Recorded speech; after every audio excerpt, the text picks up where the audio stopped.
வணக்கம். சிலம்பத்தில் உள்ள அடிவரிசை பாடத்தை நம்ம ஏற்கனவே சொல்லியிருக்கோம். பல்வேறு வகையான அடிகளை கொண்ட பாடங்கள் நம்ம சிலம்பத்தில் உள்ளதுன்னு. அந்த வகையில் இன்றைக்கி 3 அடிவரிசை. 3 அடிவரிசை எதுக்கு நம்ம செய்கிறோன்னா, எதிரியை மிக விரைவாக விரட்டுவதற்கும் வீழ்த்துவதற்கும் இது பயன்படக்கூடிய பாடம்.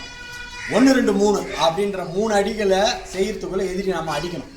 அந்த மாதிரியான பாடங்களில் சிலம்பத்தில் ஏகப்பட்ட பாடங்கள் புதைந்து கிடக்கு. அதில் ஒரு வகை தான் இன்றைக்கி பார்க்க போகிறோம். ஒரு குத்து, ஒரு கண்ணம், ஒரு தலடி. முன்னாடி ஒரு செஞ்சிருப்போம், அது விலா குத்து வரும், இப்போ கால் குத்து, இப்படின்னு இடம் மாறி மாறி வரும். மற்றபடி வேறு ஒன்றும் பெரிய நுணுக்கங்கள் இல்லை. அடி எப்படி செய்கிறோம், எந்தெந்த வகையில் அடி போகுது அப்படின்றத நம்ம பார்க்க போகிறோம். இது போன்ற 3 அடி பாடங்கள் நம்மளுக்கு நிறையா தெரிஞ்சுதுன்னா எதிரியை மிக விரைவாக வீழ்த்தலாம். சிலம்பம் என்பது போர்க்கலை. அந்த போர்க்கலையில் எதிரியை வீழ்த்துவது மட்டும்தான் குறியாக இருக்கணும். அதை விட்டுட்டு அலங்காரமாக அழகாக செய்வது பாடமாக இன்றைக்கி நிறைய பேர் செஞ்சுட்டு இருக்கிறாங்க. அது சிலம்பத்தில் ஒரு அங்கம், அவ்வளோதானே தவிர அதுவே சிலம்பம் என்று நினைத்து விடாதீர்கள். இன்றைக்கு 2 மாணவர்கள் எதிரெதிரே நில்லுங்கம்மா, எதிரெதிரே நில்லுங்க. இப்போ 3 அடி. முதல் அடி குத்து, அடி, அப்படியே நிற்குது. முதல்ல கால் குத்து, இப்படி செய்ப்பா. கால் குத்து, கண்ணம், தலை, அவ்வளோ. அது ஒதுக்குறோம். இது ஒரு வகையான கட்டுமரம். இந்த குத்து வருதுன்னா மெடிசன் அது ஒதுக்குறோம். ஒதுக்கும் போது கம்பு இந்த பக்கம் எடுத்தால் சிக்கும். அதனால எப்படி எடுக்கிறாரு, இப்படி சுத்தி எடு ஆகு, அவ்வளோ. புரியுதுங்களா? இப்போ நான் செய்ய அதே குத்தை ஒதுக்க. குத்தை இப்படி ஒதுக்கும் போது நம்மளுக்கு இப்படிதான் கம்பு எடுக்க முடியும். அதை விட்டுட்டு இதே ஆங்கிள் எடுத்தால் சிக்கும். அதனால தான் இதுக்கு லாபகமாக அப்படியே எடுக்கிறோம். அட் ஏ டைம்ல அது கண்ணத்து காலையும் அடி ஒரே டைம் வரணும். கண்ணத்து கட்டு ஏறு.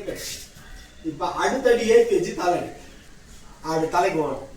இதுதான் பாடம். அப்படி போன தலையில வரும். மீண்டும் பாருங்க, இந்த பாடத்தை நன்கு பண்ண. முதல்ல கால் குத்து, 1 2 அவ்வளோதான். இதை விட்டுட்டு மாஞ்சாலாம் எதிரி அடிக்க முடியாது. ஒரு சிலர் சொல்லுவாங்க, நாங்கள் 10 அடி செய்வோம், 12 அடி செய்வோம். அது அடிப்பாடம். அடிப்பாடம் வேறு, எதிரி பாகம் வேறு. இந்த 3 அடியே அடிக்க விடாமல் எதிரியை விரட்டலாம். 1 2 3 நிறுத்து. 1 2 3 ரெடி. அடுத்தாள் 1 2 3 கண்டினியூ செய்யுங்க.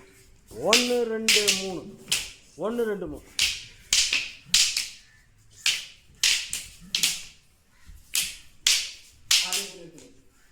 இந்த பாடத்துல ஒரு சிறு தவறு, எதிரியானவர் கட்ட தவிர்த்தாரு.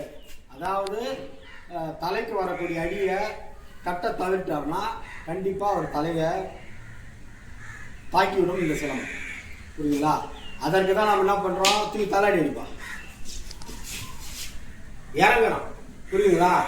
இப்போ ஒரு சில கலைகளை நான் ஏற்கனவே காட்டியிருப்போம். தலையடி அடி, இந்த அணப்பு கட்டு போடுவாங்க, இதெல்லாம் நான் ஏற்கனவே காட்டியிருப்பேன். எல்லா இடத்துக்கும் அணப்பு கட்டு சாத்தியம் இல்லை. ஒரு சிலர் இதையே இப்படி அப்படின்னு நம்ம இந்தியாவில் விளையாடக்கூடிய விளையாட்டில் விளையாடுறாங்க.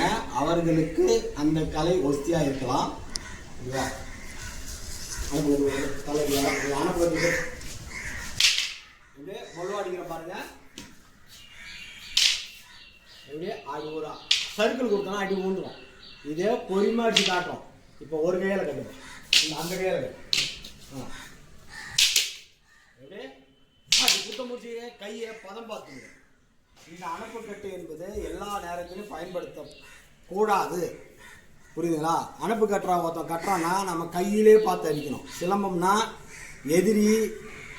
எதிரியிடம் உள்ள ஒரு சில வீக்னஸை புரிஞ்சுக்கின்னு அப்படி தாக்கினா தான் நாம் ஜெயிக்க முடியும்.